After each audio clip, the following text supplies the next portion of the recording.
Bersama Yesus lakukan perkara besar. Bersama Yesus tidak ada yang sukar.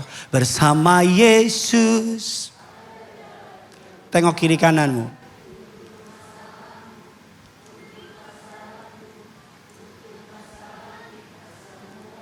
Amin.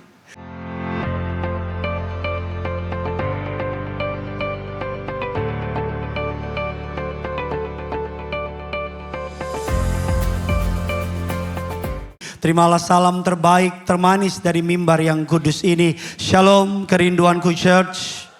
Bisa lebih kompak, lebih semangat lagi dong. Shalom. Shalom. Apa kabar semuanya saudara? Tuhan Yesus itu dahsyat, amin.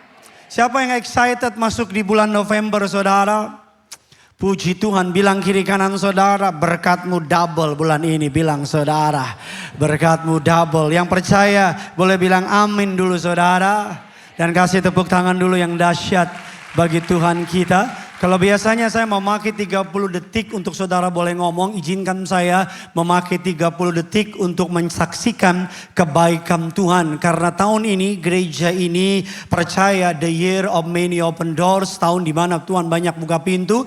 Maka mulai dari minggu pertama ini sampai dengan minggu terakhir di tahun 2025, saya akan memulai dengan sebuah kesaksian yang Tuhan kerjakan di gereja ini kepada jemaat yang dilayani di gereja ini. Ada seorang jemaat namanya Grace Natali, bisa tolong ditampilkan.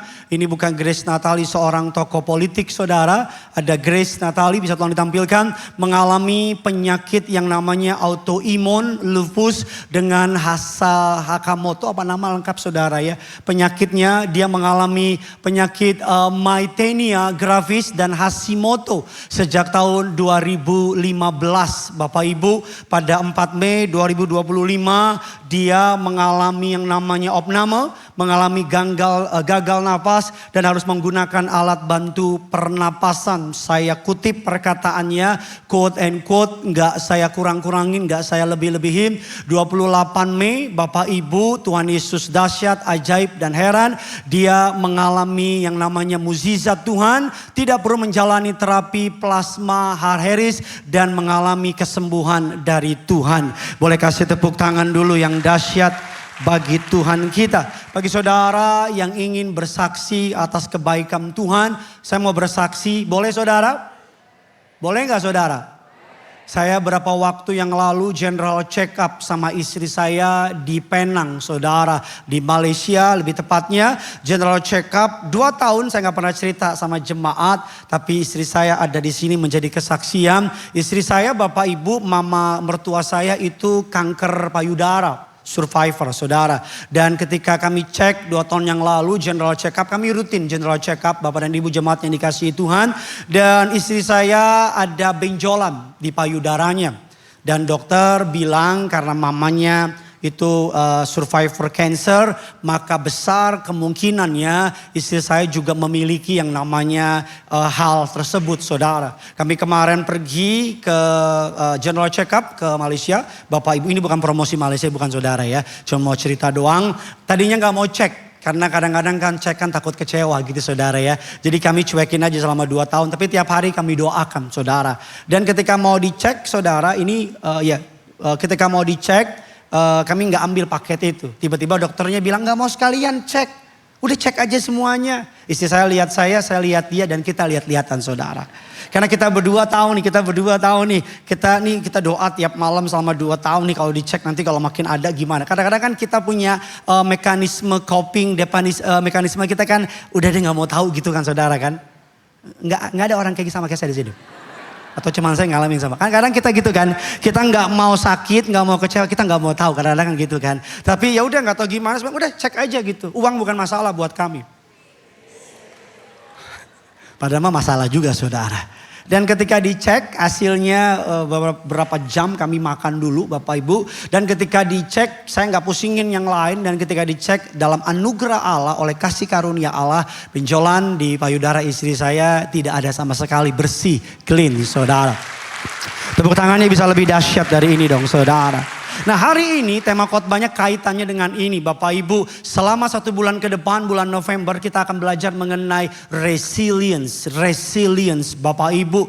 Resilience adalah sebuah daya tahan, adalah sebuah ketangguhan, adalah sebuah ketabahan, adalah sebuah kemampuan. Banyak orang Kristen punya kemampuan beriman, imannya kuat, tapi daya tahannya nggak kuat. Banyak orang Kristen karunia berkata-katanya hebat. Kalau bahasa roh dari awal sampai akhir, bahasa roh terus saudara. Sampai roh aja bingung sama dia saudara.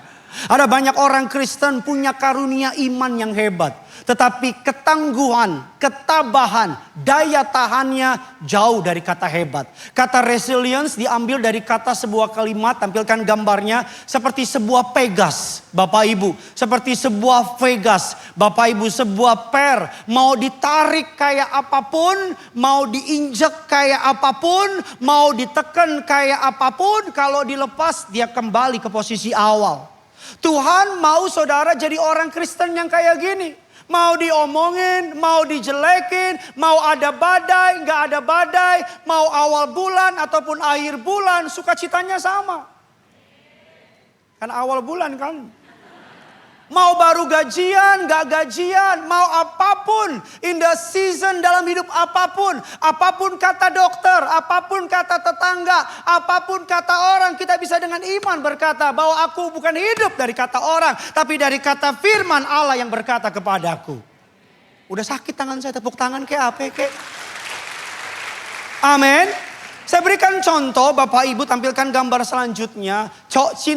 Ciri atau contoh orang yang memiliki resilience, Bapak Ibu. Ini adalah namanya Ibu Amy, Bapak Ibu tampilkan gambarnya. Dia adalah seorang manusia, pasti. Ya Bapak namanya Amy May, Bapak Ibu. Dia seorang yang alergi kacang. Dia seorang penyiar TV, Bapak Ibu. Kalau sudah lihat ini di atas di masa dia kejayaannya. Suatu hari dia jalan-jalan di sebuah restoran di Hungaria. Bapak Ibu samping Pelumpang. Dia jalan-jalan di sebuah kafe dan dia tanya, ini nggak ada kacang kan? Nggak ada peanut kan saudara? Nggak ada kacang kan? Dikatakan oleh pelayannya nggak ada, aman, clear, bersih dan sebagainya. Dia makan dan mengalami yang namanya penyakit dan sebagainya. Ini Bapak Ibu. Tetapi yang hebat dari Amy, yang hebat dari keluarganya, mereka nggak nyerah.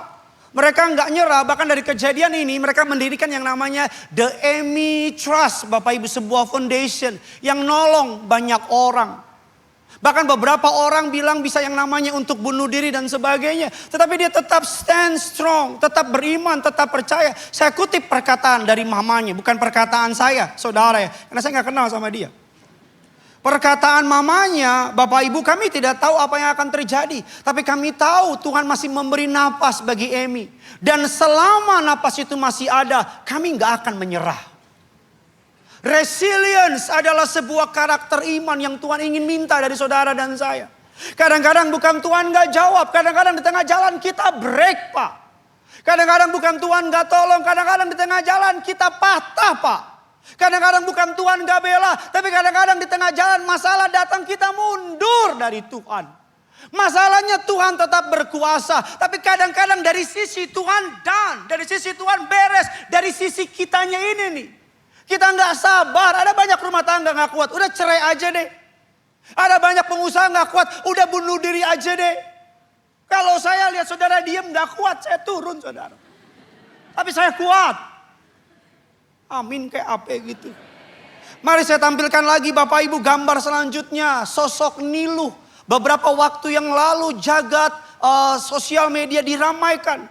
Anak kecil Bapak Ibu. Udah bekerja untuk menghidupi ibunya dan sekolah. Dia jualan Bapak Ibu batako. Pulang sekolah dia pergi ke yang namanya pabrik batako. Dia bikin itu batako, bantu mamanya cari duit. Adik-adik muda yang papanya kuliahin, yang papanya kasih mobil, papanya kasih HP, papanya kasih bulanan. Masih bilang, aduh capek kuliah. Maju loh. Maju sini lah ayo. Maju loh, gua doain. Gua jambak rambut sekalian. Bapak Ibu kalau kita lihat ini, malu. Saya dulu kuliah S1 7 tahun, bukan bodoh, bukan. Sebelum kau menuduh saya bodoh. Bayar sendiri bos, bayar sendiri bos, bayar sendiri bos. Saya mau bilang sama saudara, resilience, daya tahan, daya pegas, daya per, orang jatuhin. Kita bukan kayak kristal yang perang. Tapi kita kayak bola basket yang dijatuhin. Tadi di Bekasi tepuk tangan orang denger ini semua. Memang masalah Bekasi sama Gading berbeda saudara. Bapak Ibu saya mau ngajar sama saudara. Ada 3 reaksi terhadap kesulitan orang. Dalam menghadapi yang namanya tantangan. Reaksi yang pertama orang menghadapi tantangan marah. Frustasi, marah. Dan biasanya orang-orang karismatik kalau marah gitu. Apa salahku Tuhan? Kalau Tuhan jawab yakin nanya kata Tuhan. Gue bacain modar loh kata Tuhan. Banyak dari kita kalau kita buat salah. Saya mau bilang sama saudara ya. Hari-hari ini banyak orang mulai cari Tuhan. Saya ulang ya. Hari-hari ini gak tahu bagaimana. Banyak orang mulai cari Tuhan. Karena orang mulai sadar. Dunia ini akan habis. Hari-hari ini dalam pelayanan saya sebagai pendeta, sebagai gembala. Banyak orang gak jelas cari Tuhan. Kamu yang udah di gereja, masa gak cari Tuhan? Masalah yang pertama orang mereka berpikir bahwa kesalehan berarti bebas dari masalah. Saya selalu bilang sama saudara, saudara boleh melayani, saudara boleh aktif melayani. PA wanita, padahal engkau pria, kau ada. PA pria kau ada, pendalaman Alkitab kau ada. Sabtu ada pemberkatan pernikahan, kenal juga enggak sama yang nikah. Kau ada, doa semalam suntuk sampai Tuhan pun udah mulai suntuk lihat kau. Kau ada, kesalehan tidak berarti meniadakan ujian hidup. Saya ulang lagi, kesalehan tidak berarti meniadakan ujian kehidupan. Tanya sama sahabat kita, Ayub. Semenjuntak marganya itu. Kurang saleh apa Ayub? Betul tidak? Bapak Ibu kalau saya mau cerita sama saudara berkali-kali. Di saat saya berada dalam level yang menurut saya menyenangkan Tuhan. Tuhan hajar, dar. Gimana bunyinya? Ah, mantap. Tuhan hajar sampai saya bilang, Tuhan saya salah apa Tuhan? Dari mana pertanyaan tadi salah mana? Dari pengalaman saya. Kadang-kadang kalau kita nanya saya salah apa? Tuhan bilang banyak bos. Kalau gue bacain malu beres bos. Yang kedua respon orang ketika menghadapi kesulitan. Menyerah atau kabur. Bilang kiri kanan saudara jangan lari bos. Nggak bilang lihat matanya dia mau lari itu. Dia bilang jangan lari bos. Amin. Sama-sama bilang sama saya bukan orang yang menyerah. Kurang semangat kayak udah mau menyerah omonganmu itu. Pak Bu ketika saya menghadapi masalah besar 2 tahun yang lalu. Ada jemaat dari Kanada telepon saya. Lebih tepatnya DM. Dia bilang gini, Pak Pendeta kami kumpulan orang Indonesia di Kanada. Kalau Pak Pendeta di Indonesia gak ada tempat ke Kanada Pak. Jadi gembala buat kami. Kami siap, rumah semua ditanggung oleh kami. Harus kamu yang nanggung lah. Kan kamu yang panggil aku. Masa aku yang nanggung? Terbesit dalam otak saya. Mau lari. Tapi saya udah lama ikut Tuhan. Udah 2000 tahun. Saya tahu kalau ikut Tuhan lari.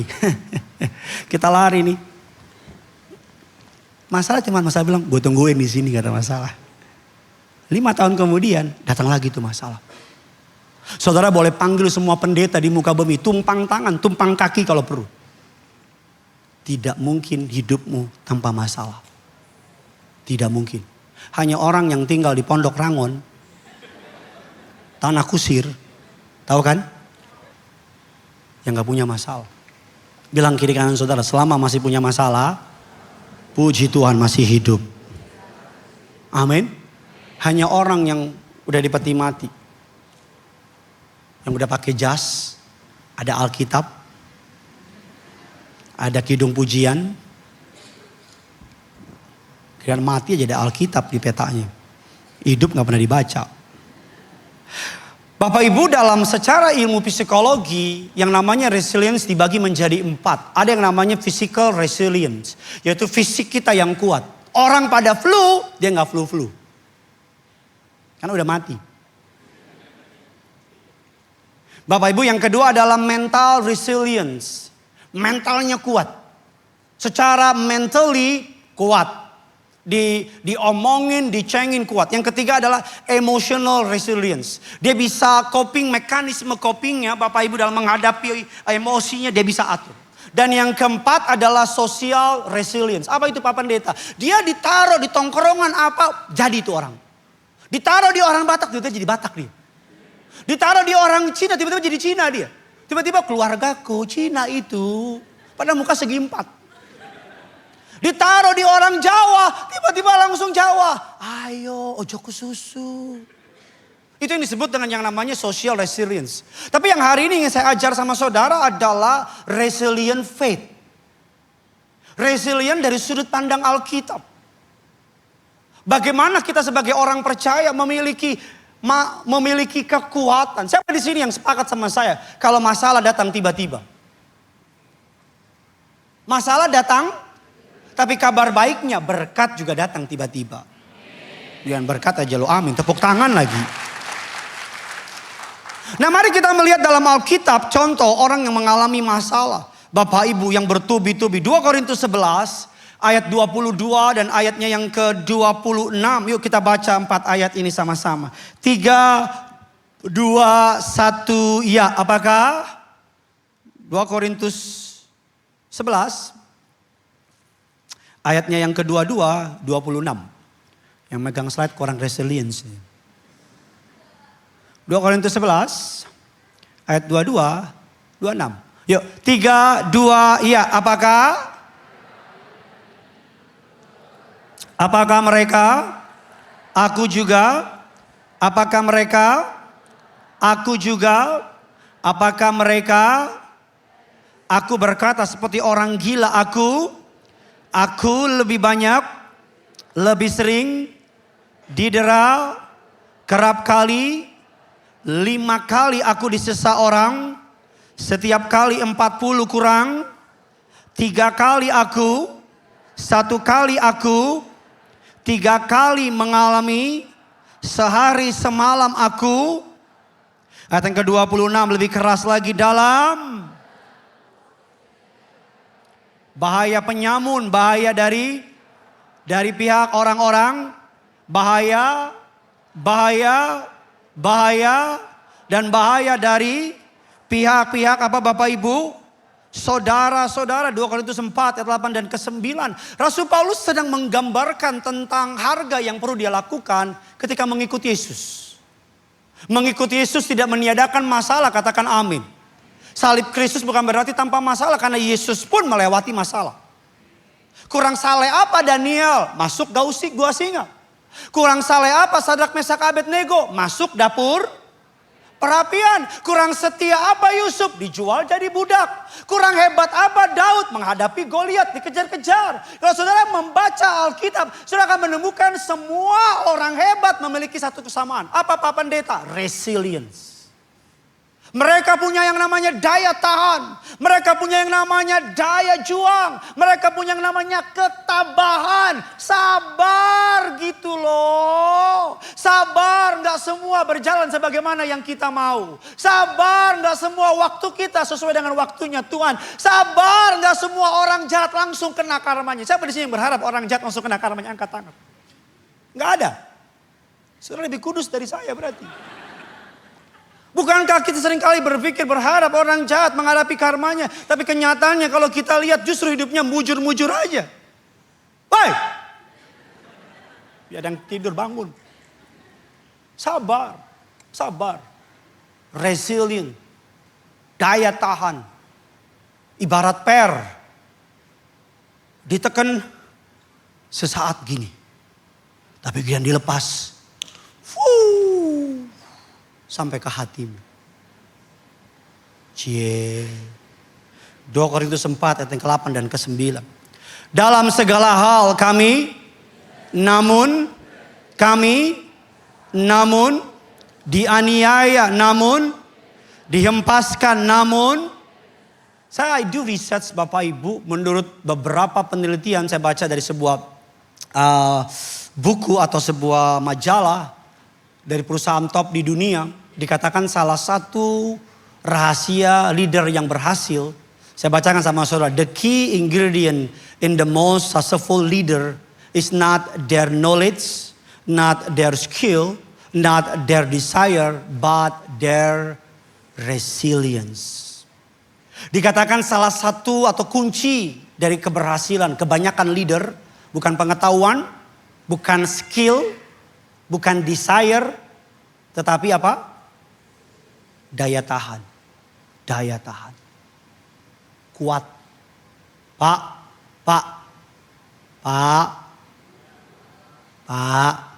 Jangan sampai istrimu yang jawab, Pak. Kita gak punya pilihan, Pak. Kita goyang, Pak. Goyang rumah tangga, Pak. Bu. Ibu-ibu lebih cepat daripada bapak-bapak. Bu. Ibu sakit, Bu. Sakit semua di rumah, Bu.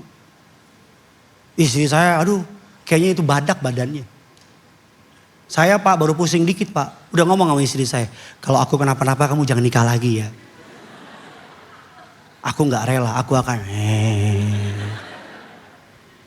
Tapi istri saya, Pak, pusing lah, apalah. Tetap bangun pagi, jam 5, ngurus anak. Saya bangun gak? Bangun. Tapi pura-pura gak bangun. Ya. Resilience. Ada dua kebenaran karena waktu saya nggak banyak. Bukan saya mau dipanggil Tuhan. Tapi biar saudara bisa mengerti. Resilient faith. Yang ketiga, hadir dan bertahan. Bukan menyerah, bukan marah, bukan mundur. Hadir. Hadir dan bertahan. Hadapi. Bersama Yesus lakukan perkara besar. Bersama Yesus tidak ada yang sukar. Bersama Yesus. Tengok kiri kananmu.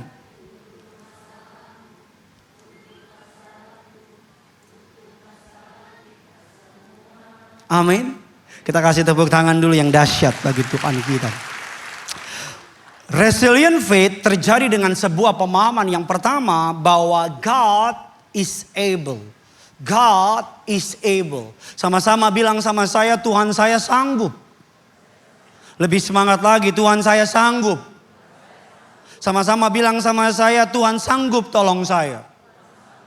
Tuhan sanggup bela saya. Tuhan sanggup pelihara saya. Tuhan sanggup tolong saya. Bapak Ibu, Efesus 3 ayat yang ke-20, bagi Dialah yang dapat melakukan jauh lebih banyak daripada yang kita doakan atau pikirkan. Seperti yang ternyata dari kuasa yang bekerja di dalam kita. Ayub 42 ayat yang kedua. Aku tahu bahwa engkau sanggup melakukan segala sesuatu. Dan tidak ada rencanamu yang apa Bapak Ibu? Yang gagal. Pemahaman bahwa Allah sanggup akan membuat kita kuat di tengah badai. Pemahaman bahwa Allah, kalau dulu Allah tolong, hari ini dia pasti tolong. Akan membuat kita kuat menghadapi suami kita yang kepala batu, ibu-ibu. Jangan bapak-bapak yang amin, kau yang sedang diomongin ini. Pemahaman bahwa Tuhan sanggup pelihara kita di tengah keadaan resesi ekonomi. Akan membuat kita gak aneh-aneh dalam bisnis. Bapak Ibu izinkan saya memberikan sebuah kekuatan dari yang namanya pengharapan. Kekuatan orang bisa hidup tanpa makan beberapa minggu. Orang bisa hidup tanpa minum beberapa hari. Orang bisa hidup tanpa napas beberapa menit. Tapi tidak ada orang bisa hidup sedetik pun tanpa kehilangan harapan. Makanya orang Bekasi, orang yang paling bahagia. Karena semua harapan di sana. Harapan indah, harapan jaya. Harapan apa lagi? Harapan baru. Hanya orang Bekasi, semua harapan diborong sama dia. Orang Kelapa Gading gak kurang harapan. Saya mau bilang sama saudara, ada sebuah penelitian eksperimen dari seorang dokter namanya Dr. Kurt Richer. Bapak Ibu, dia mengamati sebuah tikus yang dimasukkan ke dalam wadah penuh air. Tampilkan gambarnya. Tikus Bapak Ibu dimasukkan ke wadah sepenuh air. Dan ditunggu tikus ini Bapak Ibu. Rekor terbaik adalah 15 menit sampai 20 menit tikus itu mati. Tapi yang menarik Bapak Ibu, tikus berikutnya, saudara bisa Google it. Tikus berikutnya ditaruh, detik-detik tikus ini udah hampir mati. Akan diambil tikusnya, dikeluarin, dikeringin, dikasih makan, dirawat. Dan beberapa waktu kemudian ditaruh lagi dalam air. Tadinya berapa menit Bapak Ibu? Ternyata kehidupan berikutnya dia bisa bertahan jauh dari 20 menit. 60 jam. Kenapa dia bisa bertahan 60 jam? Karena dia minum vitamin yang baik. Enggak, bukan itu maksudnya. Soalnya udah lama kenalan saya masih kebohong sama saya. Bapak Ibu, kenapa dia bisa bertahan lebih lama? Ini perkataan dari dia. Dari Dr. Kurt Richard. Jika makhluk mengetahui bahwa penyelamat akan datang, ia dapat bertahan jauh lebih lama. Tikus bisa bertahan 60 jam. Ya anakku. Tadinya 20 menit. Jadi 60 jam. Karena dulu pernah ditolong. Jadi ketika dia pikir pasti ditolong. Tikus saja punya iman. Masa kamu anak Tuhan gak punya iman? Kalau dulu Tuhan tolong, hari ini dia pasti tolong. Amin. Kalau dulu Tuhan bela, hari ini dia pasti bela. Siapa yang menanti-nantikan Tuhan? Penantianmu gak akan kecewa. Jangan tinggalkan Yesus. Jangan lepaskan pengharapan. Amin. Yang pertama, mari kita melihat. Makanya di tengah masalah, Bapak Ibu, di tengah badai kehidupan, kita perlu mengerti. Saya akan kasih contoh sama saudara. 2 Raja-Raja 6 ayat yang ke-25. Ini adalah kisah di mana keadaan sangat berat di Samaria pada masa itu. Yuk kita baca. 2 Raja-Raja 6 ayat yang ke-25. 3, 2, iya. Ketika mereka sehingga dan 1/4 kap dari tahi merpati 5 keping. Bapak Ibu izinkan saya menerjemahkan ayat ini dari konsep in the modern era. 1 kepala keledai berharga 80 keping perak. Dalam rupiah, dalam ekonomi rupiah, kurang lebih harganya 12 juta pada masa itu. 1 kotoran merpati itu harganya 750 ribu. Ayat ini sedang bicara tentang krisis moneter yang parah. Saya nggak pernah lihat orang ke restoran bilang, "Mas, 1 kepala keledai 1." Nggak pernah. Saya sering dengar kepala kakap. Kepala babi, kepala tuna, sering. Rahang tuna. Tapi gak pernah pesen dengar orang kepala keledai 1 mati. Jadi ayat ini sedang bilang keadaan lagi susah. Tetapi saya mau bilang bahwa dalam keadaan susah, hati-hati mengatupkan mulutmu. Saya ulang lagi ya, di tengah pergumulan hidup saudara, sakit penyakit, ekonomi, pemecatan, tuntutan hukum, apapun yang saudara hadapi, pesan saya dari mimbar yang kudus ini, hati-hati mengatupkan mulutmu. Jangan sampai salah ngomong. Jangan sampai ngomong yang akan saudara menyesal. Karena perkataan bisa mendekatkan berkat, bisa menjauhi berkat. Saya selalu bilang orang kalau lagi punya masalah, ekonomi, suami istri ribut, itu bodohnya kuadrat. Udah miskin, ribut lagi. Kalau kaya, ribut masih mending. Suaminya, papa pergi. Kemana? Ke Paris. Ya udah mama pergi ke PI, ngapain? Habisin semua berlian. Lah kamu mau pergi kemana?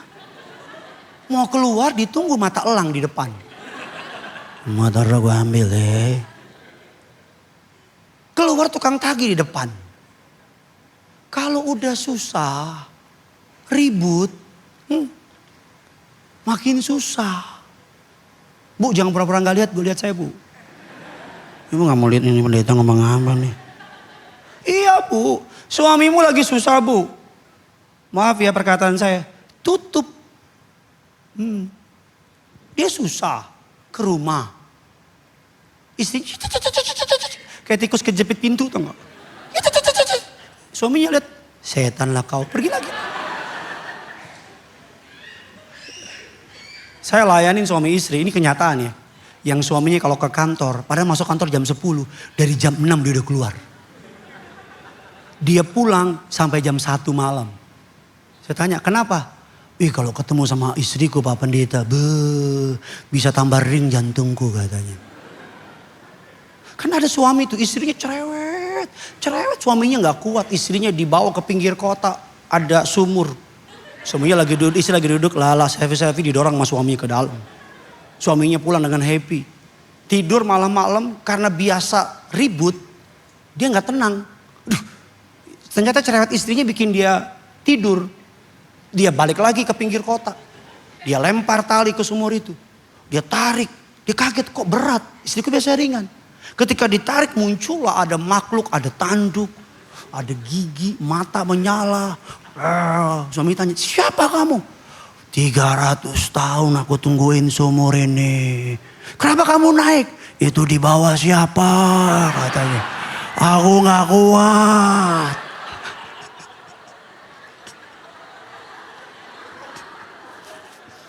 Itu ada yang kayak, jangan ketawa Bu, kita lagi ngomongin ibu ini. Kok ketawa sih? Maksud saya daya tahan tuh bukan daya tahan diomongin. Tahu isi itu enak, tahu diri lebih enak.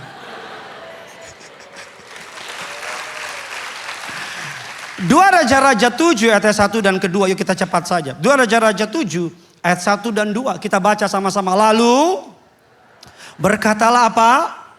Elisa, besok kira-kira apa? Akan berharga sesikal dan 2 sukai jelai akan berharga. Ayat yang kedua, tetapi perwira yang menjadi apa? Menjawab apa? Katanya, sekalipun masakan hal itu mungkin, jawab abdi Allah, sesungguhnya engkau akan apa? Tetapi tidak akan apa? Dari ayat ini kita dapat informasi bahwa Elia bilang besok akan terjadi kelepasan. Tapi perwira ini gak dijaga mulutnya. Dia bilang gak mungkin, gak bisa. Kadang-kadang suami istri, Tuhan mau jawab berkat suaminya. Istrinya memang gak mungkin lah. Kadang-kadang istrinya mau dijawab, suaminya bilang gak mungkin lah.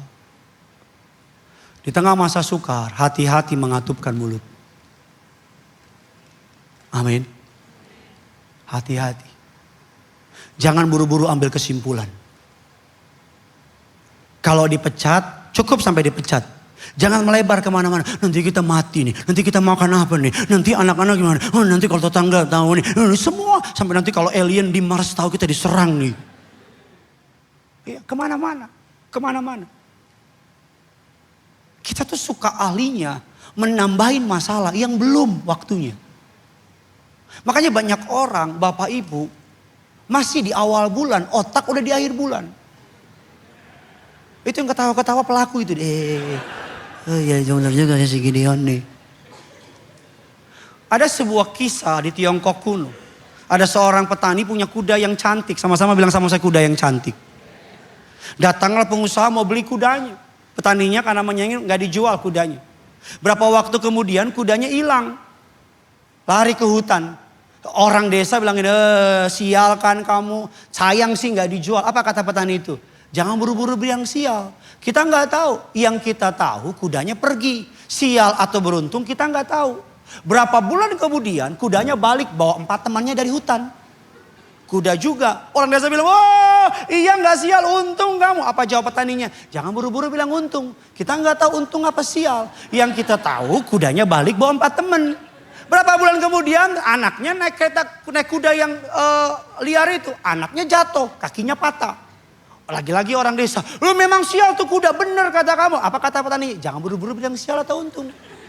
Berapa waktu kemudian raja mengeluarkan dekrit perang sama negara seberang. Karena perang seluruh laki-laki harus berperang. Karena anaknya kakinya patah, nggak jadi perang. Saya bisa lanjutin sampai nanti malam nih.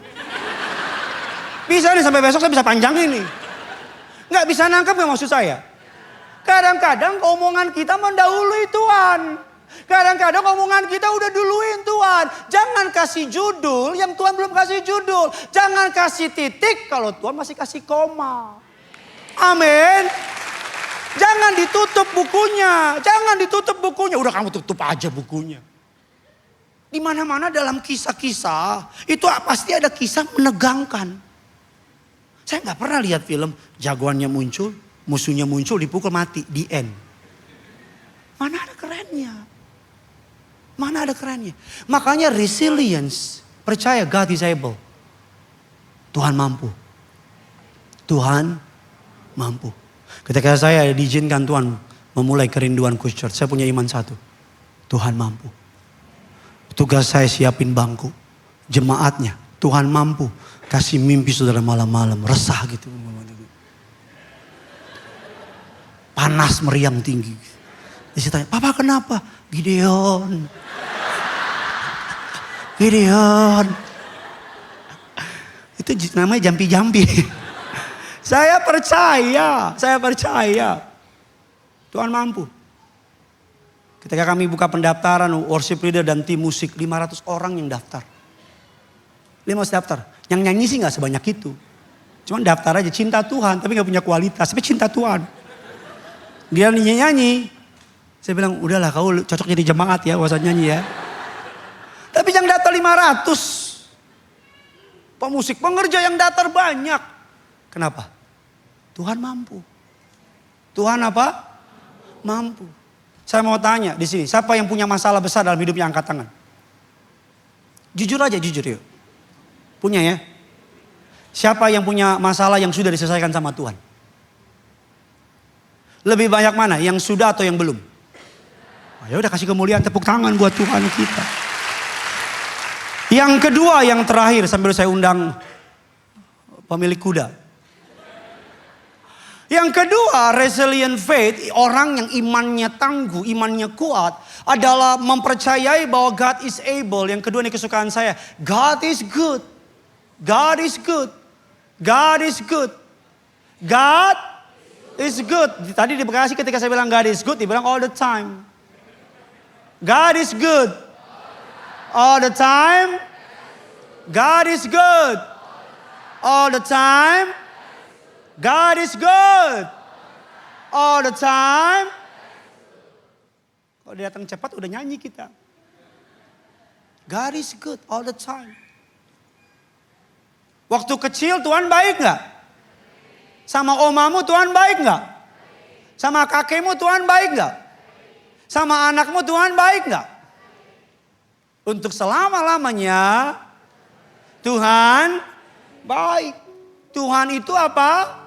Baik, udah titik, gak usah kasih koma. Tuhan itu apa? Baik. Pak, saya dipecat, Tuhan baik. Kok baik? Ternyata dari pemecatanmu, perusahaanmu mau ditangkap KPK. Ternyata ketika lagi bengong, kamu lihat orang jualan keripik pisang. Gue bilang, gue lebih enak keripik pisang gue daripada dia. Bikinlah keripik pisang, lakulah. Jualan jadi keripik pisang. Dia cuma berpikir jadi pegawai, Tuhan berpikir dia jadi CEO. Tuhan baik, udah sebar undangan, tiba-tiba ketahuan pacarnya selingkuh. Aduh Tuhan, kok udah cinta-cintanya kok diputusin Tuhan. Tuhan aku malu. Tuhan bilang lebih baik hampir menikah daripada gagal menikah. Ternyata berapa tahun kemudian, ternyata pacarmu itu mengaku bujangan. Ternyata istrinya segudang. Tuhan itu baik. Aduh Tuhan pengen pergi dong ke acara party itu. Aduh Tuhan pengen dong. Gak dikasih sama papa. Alah papa jahat, Tuhan gak ada, mana Tuhan. Ternyata di party itu ada miras narkoba. Ditangkaplah polisi semua. Dan ketika kau lihat kau bilang, aduh puji Tuhan. Coba kalau gue di situ ikut di bawahnya aku. Tuhan itu baik. Kalau Tuhan gak baik, COVID kemarin ini semua. Halo? Tuhan itu apa? Baik. Emang kamu hidup karena kamu sehat? Enggak. Entah bagaimana ketika orang asing gak masuk ke hidungmu, padahal gede hidungmu. Gede. Tapi Tuhan tutup. Kalau mata rohanimu dibuka sama Tuhan, kaget kamu. Kaget. Mobil yang hampir nabrak kamu. Orang yang mau tusuk kamu. Politik kantor yang pengen jatuhin kamu. Kalau dibukain semuanya kau akan bilang gini. Malu aku sama Tuhan. Aku marah-marah, komplain, ngeluh. Ternyata dijagainya aku. Kalau kamu melihat rancangan Dia kepada hidupmu di masa depan, saya yakin kita semua berlutut dan nangis dan bilang, siapalah aku ini? Sedemikian besar rancanganmu dalam hidupku. Tuhan itu baik, udah baik. Kamu gak akan ngerti, imanmu gak akan teruji dengan benar sampai kamu di gereja. Lagi sesak hati, banyak masalah. Tapi tetap nyembah. Tuhan Yesus baik, sungguh amat baik. Sampai istrimu bilang, ini pujian. Tapi bagiku penyembahan. Tuhan baik. Amin. Enak kan angkat tangan sambil nangis. Semua baik, semua baik.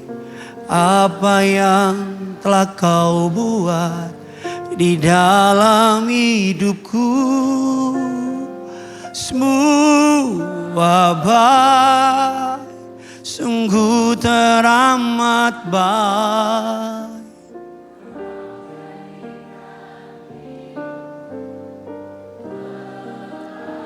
Tolong jujur sama saya, ketika kita menyanyikan lagu itu, kadang kita lagi gak baik kan?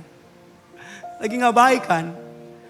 Iblis ngomong di hati, baik dari mana Bambang? Hutang numpuk itu hutang. Baik dari mana? Lu besok makan apa? Bayar pakai apa lu besok? Tapi kita bilang, dari semula telah kau tetapkan hidupku dalam tanganmu, dalam rencanamu Tuhan. Sama-sama dengan iman angkat tanganmu. Rencana indah telah kau siapkan bagi masa depanku.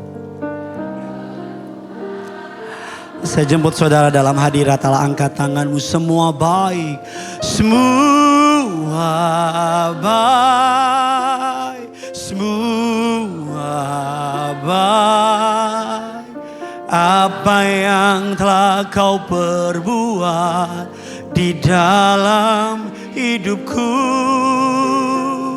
semua baik, sungguh teramat baik. Kau jadikan hidupku Mari lebih sungguh lagi kita deklarasikan di awal bulan ini, semua baik. Amin. Apa yang kau perbuat di dalam hidupku, semua baik, sungguh teramat baik. Kau jadikan hidupku berarti. Saya mau angkat lagu ini dari awal. Yang percaya dan bangga sama Yesus, sama-sama kita datang sama Tuhan. Dari semula telah kau tetapkan hidupku dalam rencanamu. Sambil angkat tanganmu bilang, hanya rencana indah. Rencana indah telah kau siapkan bagi masa depanku. Amin. Mari sama-sama kita deklarasikan pagi ini, semua baik. Yes, semua. Keluargaku baik, kesehatanku baik, ekonomiku baik. Semua baik.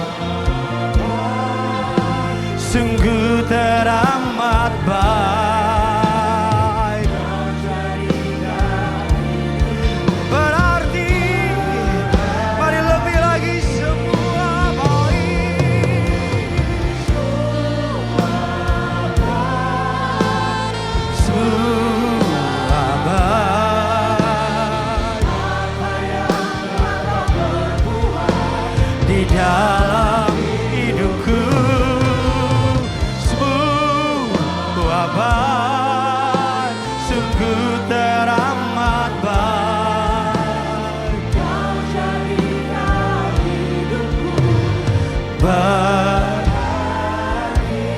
Mari angkat tanganmu dua-dua. Di hari pertama di awal bulan ini kita sepakat sama perkataan firman, semua baik. Semua keluargamu akan baik-baik saja. Ekonomimu akan baik-baik saja. Kesehatanmu akan baik-baik saja. Kalau dulu Tuhan tolong, hari ini Dia tolong. Kalau dulu Tuhan bela, hari ini Dia bela. Kau jadikan berarti. Lebih lagi, sampai ada damai sejahtera di hati. Semua baik. Semua baik. Apa yang kau perbuat,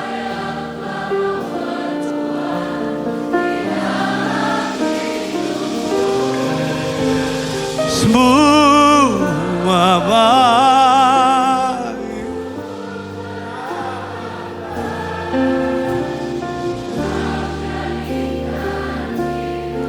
Berarti. Taruh tangan kirimu di dada, angkat tangan kanan, tutup matamu, fokus sama Yesus. Menangislah sama Tuhan. Terseduhlah sama Tuhan. Resilient faith, iman yang kuat, tahan uji, tabah, tangguh. Mau diapain sama manusia, kita tetap berdiri. Bukan karena kita, karena Tuhan yang topang. Manusia mau buat apa sama kita, ada Tuhan. Orang mau ngomong apa soal kita, ada Tuhan. Selagi harapanmu sama Tuhan, kamu akan melihat tidak pernah dipermalukan engkau sama Tuhan. Bu, angkat tangan kananmu, naikkan doamu, Bu. Kuat, Bu. Kuat. Kuat, Bu. Ada Tuhan di pihak kamu, Bu. Jangan nyerah, Bu. Jangan ambil jalan pintas. Yesus mengasihi kamu, Bu. Pak, angkat tanganmu, Pak. Saya mau berdoa bagi kepala rumah tangga di tempat ini. Kuat, Pak. Kuat, Pak. Jadi kepala dalam mengayomi istrimu, Pak. Dalam mencari kehidupan. Kuat, Pak. Jangan ambil jalan pintas, Pak. Jangan ambil jalan pintas, Pak. Jangan tukar Yesus, Pak, dengan apapun, Pak. Kuat, Pak. Kuat. Gak apa-apa di kantor ada politik kantor, tapi Tuhan yang menentukan langkah akhir. Gak apa-apa di kantor orang menjilat sana sini, ada Tuhan yang sanggup angkat kamu. Kuat, Pak. Yang secara khusus adik-adik muda, angkat tanganmu. Saya mau berdoa bagi engkau. Adik-adik muda, jangan mundur dari Tuhan. Jangan mundur dari cari Tuhan. Cari Tuhan terus. Cari Tuhan terus. Cari Tuhan terus. Jangan tukar Yesus dengan apapun. Adik-adik muda, cari Tuhan, cari Tuhan, cari Tuhan, cari Tuhan. Orang mau buat apa? Cari Tuhan. Orang mau bikin apa? Cari Tuhan. Tuhan yang kau cari dengan segenap hati tidak akan tinggal diam dalam hidupmu. Tuhan yang kau cari dengan segenap hati tidak akan tutup mata sama keadaanmu. Setiap jemaat Tuhan, mari angkat tangan kita dua-dua dan sembah Yesusmu. Sembah Yesusmu, katakan engkau sanggup. Engkau sanggup mengadakan. Tiada yang mustahil bagimu. Angkat tanganmu. Jadilah orang yang tangguh di dalam Kristus Yesus Tuhan. Angkat tanganmu. Jadilah kuat dalam Yesus Kristus Tuhan. Kau sanggup mengadakan yang ku perlukan.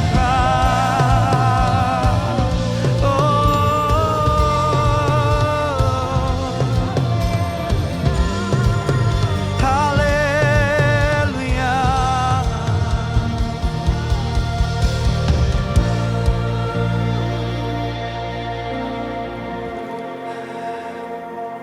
Naikkan doamu, naikkan doamu. Katakan engkau sanggup. God is able and God is good. God is good. Tuhan itu baik. Tuhan itu baik. Di tengah keadaanmu yang gak baik, angkat tanganmu dan bilang, Tuhan itu baik. Tuhan itu baik. Tuhan itu baik. Katakan kepada masalahmu, Tuhan itu baik. Katakan kepada gunung masalahmu, Tuhan itu baik. Katakan kepada penyakitmu, Tuhan itu baik. Katakan kepada masalah ekonomimu, Tuhan itu baik. Tak berkesudahan kasih-Mu, Tuhan itu baik. Pujilah Tuhan, hai jiwaku, janganlah lupakan segala kebaikan-Nya.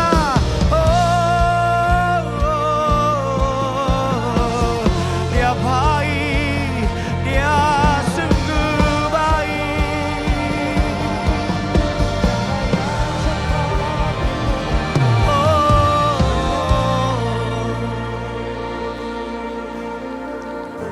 Ada 1 menit ke depan untuk berdoa, Bu, Pak, adik muda. Berdoa, berdoa, berdoa, berdoa, berdoa. Ucap berkat untuk awal bulan ini. Ucap berkat. Jangan kecil hatimu. Doa aja udah. Jangan minder dalam doamu. Udah doa aja. Kalau ada penyakit dalam tubuhmu, pegang bagian tubuhmu dan bilang, tubuhku bukan tempat sakit penyakit. Tubuhku milik orang benar.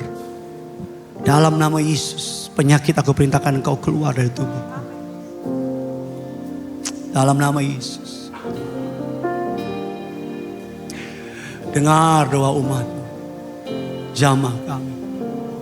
Depan ke belakang, kiri dan kanan, mukjizat terjadi. Depan ke belakang, bahkan kau menyaksikan secara streaming, tidak ada yang mustahil bagi Kristus Yesus Tuhan. Demi nama Yesus, tidak terbatas ruang dan waktu. Aku perintahkan demi nama Yesus, mukjizat terjadi dalam hidupmu pada hari ini. Terjadilah dalam nama Yesus. Dimanapun kau menyaksikan dan kapanpun, Tuhan sanggup bekerja bagi engkau. Dalam nama Yesus.